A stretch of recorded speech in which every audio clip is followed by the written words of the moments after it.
ప్రభుత్వ భూముల్ని కావచ్చు లేదా చెరువుల్ని కబ్జా కాకుండా కాపాడడం లేదా కబ్జాలను తొలగించడం విషయంలో హైడ్రా కృషిని బై అండ్ లార్జ్గా చాలా పాజిటివ్ రెస్పాన్స్ ఉంది.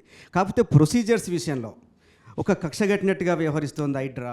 అంటే సరైన నోటీసులు ఇవ్వకపోవడం లేదా ఒక్కరోజు ముందు మాత్రమే నోటీసులు ఇవ్వటం, వీకెండ్స్లో వెళ్ళి అంటే వాళ్ళు కనీసం కోర్టుకు వెళ్ళడానికి వీలు లేకుండా వెళ్ళి కూల్చివేతలు అనేది చాలా తీవ్రమైన విమర్శలు ఎదుర్కొన్నారు.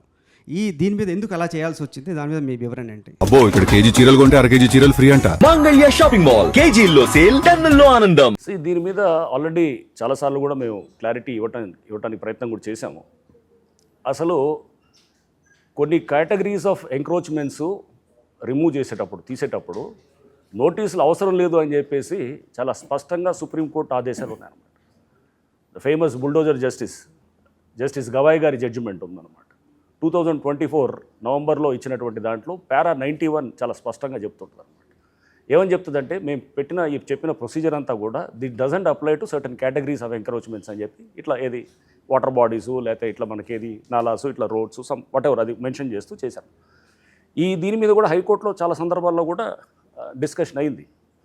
సో అంటే నోటీస్ అవసరం లేదు అనేది స్పష్టంగా సుప్రీంకోర్టే చెప్తున్నప్పుడు అదే చట్టం. నోటీసు సుప్రీంకోర్టు ఇస్ ద అత్యున్నత న్యాయస్థానం. అండ్ చట్టాలలో కూడా ఇదే ఉన్నది. జిహెచ్ఎంసీ యాక్ట్ 405 జిహెచ్ఎంసీ యాక్ట్ చాలా స్పష్టంగా చెప్తుంటుంది అన్నమాట. నోటీసులు అవసరం లేదు అనేది అని చెప్తుంది. సో మేము ఇదే ఫస్ట్ నుంచి ఇదే లైన్ తీసుకుంటున్నాం. హైడ్రా చేసేటటువంటి కూల్చివేతలకి ఏదైతే మేము చెప్తున్నటువంటి ఇదేది water bodies or streams or parks or whatever ఇది చేసినప్పుడు నోటీసులు అనేది అవసరం లేదు అనేది చాలా స్పష్టంగా చెప్తున్నాం అనమాట. కానీ కొన్ని కేసుల్లో హైకోర్టు నుంచి కూడా మీకు విమర్శలు వచ్చినాయి, మీరు ప్రాపర్గా నోటీసులు ఇవ్వలేదని చెప్పి కోర్టు ఆపిన సందర్భాలు కూడా చాలా ఉన్నాయి. ఉన్నాయి. కొన్ని చోట్ల ఎలా ఉంటుందంటే మాకు దాని మీద ఆల్రెడీ కేసెస్ ఏమైనా ఉండొచ్చు, మాకు వచ్చినప్పుడు తెలియపరచకపోవచ్చు, వాళ్ళు వచ్చిన పిటిషనర్ కానీ లేకపోతే అధికారులు కానీ తెలియపరచకపోవచ్చు. అక్కడ అవతల వాళ్ళు దీని మీద ఆల్రెడీ స్టేటస్ కో ఉందని చెప్పడం ఎక్కడో సమ్ ఇంటరీమ్ ఇంజెక్షన్ ఏదో ఉన్నదనో ఇట్లా చెప్పడం అనేది ఉన్నాయి. ఇట్లాంటి సందర్భాలు ఉన్నాయి, నేను కాదను. సో ఇప్పుడు ఎగ్జాంపుల్ మీకు బతుకమ్మ కుంట ఇస్ ద బెస్ట్ ఎగ్జాంపుల్. దాంట్లో కూడా ఏమున్నది, కోర్టు పర్మిటెడ్ అస్ ఫ్లడ్ రిజిస్ట్రేషన్ దానికోసం చేయమని చెప్పి బతుకమ్మ కుంట దాన్ని చేయమని చెప్పి హైకోర్టు డివిజన్ బెంచ్ మాకు డైరెక్షన్ ఇచ్చింది. మేము ఫ్లడ్ రిజిస్ట్రేషన్లో భాగంగానే బండ్ క్రియేట్ చేసి మేము తర్వాత దాని మీద గ్రిల్లు ఇదంతా వేసి ఒక ఆర్చ్ పెట్టి దాని తర్వాత ఒక బతుకమ్మ కుంట అనే బతుకమ్మ సెలబ్రేషన్స్ కూడా అక్కడ చేయడం. సో దాన్ని అవతల ఉన్నటువంటి ఎవరైతే పిటిషనర్ ఉన్నాడో అతను ఛాలెంజ్ చేశాడు, మీరు చెప్పింది ఓన్లీ ఫ్లడ్ రిజిస్ట్రేషను, బట్ వాళ్ళు ఇంకొక 2 స్టెప్పులు ముందుకెళ్ళి వాళ్ళు మొత్తం చెరువునే తయారు చేశారని చెప్పి వెళ్ళారన్నమాట. సో అంటే ఇట్ ఈస్ ఎక్కడ అంటే వాళ్ళు ఇక్కడ ఆగమని చెప్పేసి అతని ఇంటర్ప్రిటేషను, మా ఇంటర్ప్రిటేషన్ మేము చేసింది ఫెన్సింగ్ అనేది, చెరువు చేసినప్పుడు ఫెన్సింగ్ అనేది is part of the protection of children కానీ పిల్లలు అంత దాంట్లో వెళ్ళి పడవచ్చు అనమాట.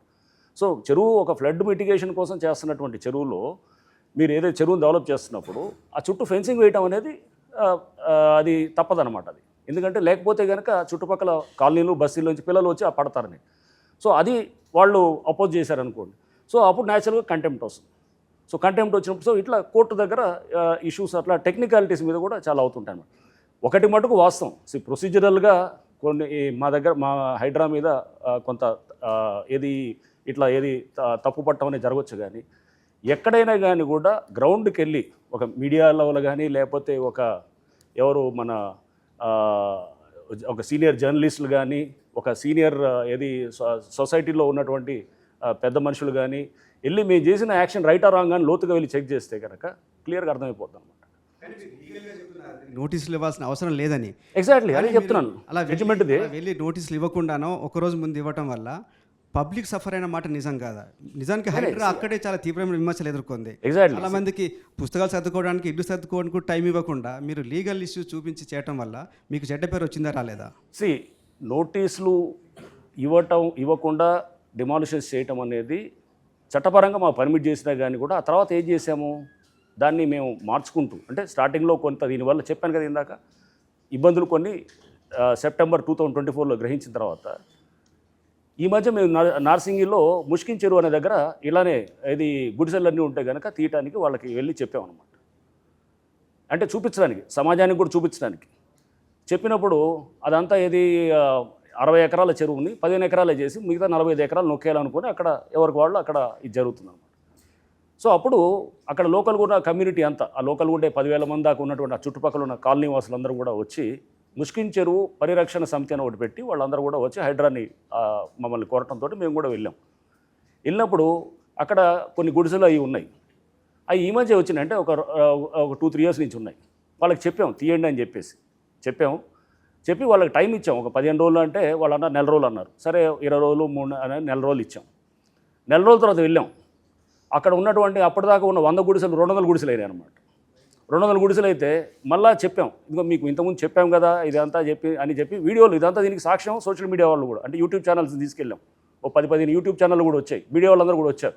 అంటే ప్రజలకు చూపించడానికి, ఏం జరుగుతుందని చూపించడానికే తీసుకెళ్ళింది అనమాట. చూసిన తర్వాత మళ్ళీ ఒక 15 రోజుల తర్వాత వెళ్తే 200 గుడిసెలు 300 గుడిసెలు అయినాయి అనమాట. అంటే వెనకాల ఏంటి, గుడిసెలు అనేది వాళ్ళ లివింగ్ కోసం కాదు, వెనకాల ప్లే చేసేవాళ్ళు వేరే వాళ్ళు ఉన్నారు.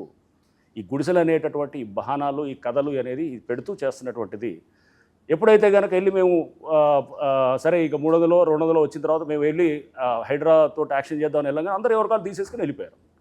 మాకు అక్కడ పెద్ద ఇంకా ఇదేని కూడా లేదు. అంటే మనం చూస్తున్నట్టు అదే ఇప్పుడు సపోజ్ రామాంతపూర్ చెరువు ఉన్నది, ఇప్పుడు హైడ్రా తయారు చేస్తున్నది. రామాంతపూర్ పెద్ద చెరువు మనకి ఇక్కడ ఇది మన అంబర్పేట దగ్గర ఉన్నది. ఆ చెరువును చేసినప్పుడు దాంట్లో గుడిసెలు వేసుకొని దాదాపు 15 ఏళ్ళ నుంచి కూడా మన నల్గొండ దేవరకొండ ప్రాంతం నుంచి వచ్చిన వాళ్ళు అక్కడ గుడిసెలు వేసుకుని ఉన్నారు. వాళ్ళంతా ఎస్టీలు చాలామంది ఎస్సీ కమ్యూనిటీ సంబంధించిన వాళ్ళు. వాళ్ళు వచ్చి సార్ మేము ఎప్పటి నుంచో ఉన్నామని అంటే మేము వెంటనే ఏం చేసాం, ఇప్పుడు పాత మ్యాప్స్కి వెళ్ళాం. 10-15 ఏళ్ల క్రితం ఉన్నాయంటే వాళ్ళందరూ ఇల్లులు ఉన్నాయి, డిస్టర్బ్ చేయలే వాళ్ళు. 2 బెడ్రూమ్ హౌసెస్కి పంపించాం, ప్రపోజల్ పంపించి సంబంధిత అధికారులతోటి కలెక్టర్లతోటి మాట్లాడి అంతా అక్కడ ఎవరు ప్రజాప్రతినిధులతో మాట్లాడాం, గవర్నమెంట్ లెవెల్లో మాట్లాడాం. ఇప్పుడు అదంతా అవుతుంది, వాళ్ళు ఆటోమేటిక్గా తీసుకొని ఇప్పుడు 2 బెడ్రూమ్ హౌసెస్ వస్తాయి అన్నమాట. సో అంటే అప్రోచ్లో ఇప్పుడు చాలా మార్పు జరిగింది. ఫస్ట్లో పబ్లిక్ తీసుకున్నటువంటిది కానీ లేకపోతే హైడ్రా మీరు అన్నట్టు ఏది కొంత అగ్రెసివ్గా వెళ్ళినప్పుడు ఫస్ట్ 1 మంత్లో అనమాట. దాంట్లో కొంతమంది ఇబ్బంది పడ్డ మాట ఇందాక నేను అదే అన్నది. సో ఒక యుద్ధంలో చేసేటప్పుడు వెళ్ళే కొద్దీ మనకి దాని మీద ఏది స్పష్టత కానీ లేకపోతే ఇది అప్రోచ్లో వీళ్ళు కొంతమంది ఎఫెక్ట్ అవుతున్నారు, మన ఉద్దేశాలు వాళ్ళని ఎఫెక్ట్ చేయాలనేది, వాళ్ళకి డ్యామేజ్ చేయాలనేది ఉద్దేశం లేకపోయినా కానీ కొంతమంది దీంట్లో ఇబ్బంది పడుతున్నారు, వాళ్ళు బలిపశులు అవుతున్నారు, వాళ్ళని మనం దృష్టిలో పెట్టుకోవాలి. సో వీళ్ళకి డ్యామేజ్ కాకుండా ఎలా ముందుకు పోవాలి, ఎందుకంటే ఇది first time in the country ఈ మోడల్ ఉంది దేశవ్యాప్తంగా, ఎవరికి తెలియదు ఎలా పోవాలి. So literally we are groping in the dark, అంటే ముందుకు తీసుకెళ్లేటప్పుడు ఈ మోడల్లో. సో ఫస్ట్ 1-2 మంత్స్ ఈ 2 సంవత్సరాల మేము మంచి ఎక్స్పీరియన్స్లు, దీంట్లో నేర్చుకునే అనుభవాలు ఫస్ట్ 1-2 మంత్స్లోనే అర్థమైంది అంతా. ఇక తర్వాత మాకు పెద్ద అవసరం లేకుండా పోయింది. ఫస్ట్ 1 మంత్లోనే ఎక్కడ తప్పు చేస్తున్నాం, ఎక్కడ సిస్టంలో తప్పులు ఉన్నాయి, మేము ఎక్కడ చేస్తున్న దాన్ని సిస్టమ్ ఏ విధంగా దాంట్లో డ్యామేజ్ అవుతున్నారు, అమాయకులు ఎలా డ్యామేజ్ అవుతున్నారు, ఇవన్నీ కూడా తీసుకొని 1-2 మంత్స్లో అర్థమైపోయింది.